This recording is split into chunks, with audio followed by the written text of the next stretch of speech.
ബിസിനസ്സുകാർ എന്നോട് ഒന്ന് ചോദിക്കുന്ന ചോദ്യമാണ്, ഇത്ര വാല്യുബിൾ ആയിട്ടുള്ള പ്രൊഡക്റ്റാണ് ഞാൻ കൊടുത്തോണ്ടിരിക്കുന്നത്, എന്തോരം വാല്യുബിൾ ആയിട്ടുള്ള പ്രൊഡക്റ്റാണ്, എന്നിട്ട് ഈ ആൾക്കാർക്ക് എന്ത് മനസ്സിലാകാത്ത ഞാൻ ഈ കൊടുക്കുന്ന പ്രൊഡക്റ്റിന്റെ വാല്യൂ?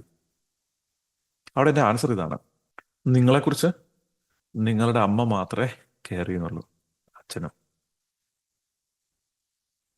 അതുപോലെ നിങ്ങളുടെ പ്രൊഡക്റ്റിനെ കുറിച്ച് നിങ്ങൾ മാത്രമേ കെയർ ചെയ്യുന്നുള്ളൂ.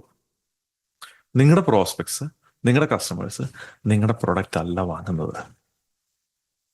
ന്യൂറോളജിക്കലി ഹ്യൂമൻസ് ഒരു ബയിങ് ഡിസിഷൻ എടുക്കുന്നത് അവരുടെ ബ്രെയിനിൽ അവർക്ക് സേർട്ടൻ ഇമോഷൻസ് ഫീൽ ചെയ്യാനായിട്ടാണ്. ഇമോഷനാണ് അവർ ബൈ ചെയ്യുന്നത്, നിങ്ങളുടെ പ്രൊഡക്റ്റ് അല്ല ബൈ ചെയ്യുന്നത്. നിങ്ങളെ സംബന്ധിച്ചോളം നിങ്ങൾ ആ ക്വസ്റ്റ്യൻ തന്നെ റോങ് ആയിപ്പോയി. എൻ്റെ പ്രോഡക്റ്റ് എന്താ ആൾക്കാർ ആരും വാങ്ങാത്ത, ഇഷ്ടപ്പെടാത്ത? ആരും വാങ്ങുന്നില്ല, ഇഷ്ടപ്പെടുന്നില്ല. കാരണം നിങ്ങളുടെ പ്രൊഡക്റ്റിനെ കുറിച്ച് ആരും കെയർ ചെയ്യുന്നില്ല. നിങ്ങൾ മാത്രമേ നിങ്ങളുടെ പ്രൊഡക്റ്റിനെ കുറിച്ച് കെയർ ചെയ്യുന്നുള്ളൂ. അപ്പൊ അവർ വാല്യൂ ചെയ്യുന്നത് ആ പ്രൊഡക്റ്റ് പ്രൊവൈഡ് ചെയ്യുന്ന ഇമോഷനാണ്. അവർ ബൈ ചെയ്യുന്നത് പ്രൊഡക്റ്റ് അല്ല, ആ പ്രൊഡക്റ്റ് പ്രൊവൈഡ് ചെയ്യുന്ന ഇമോഷനാണ്.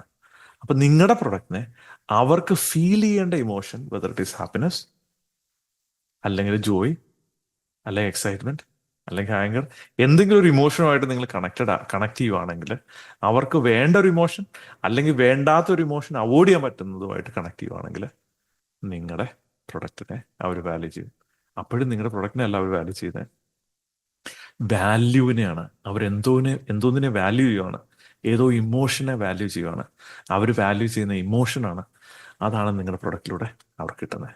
ക്ലിയർ ആണോ?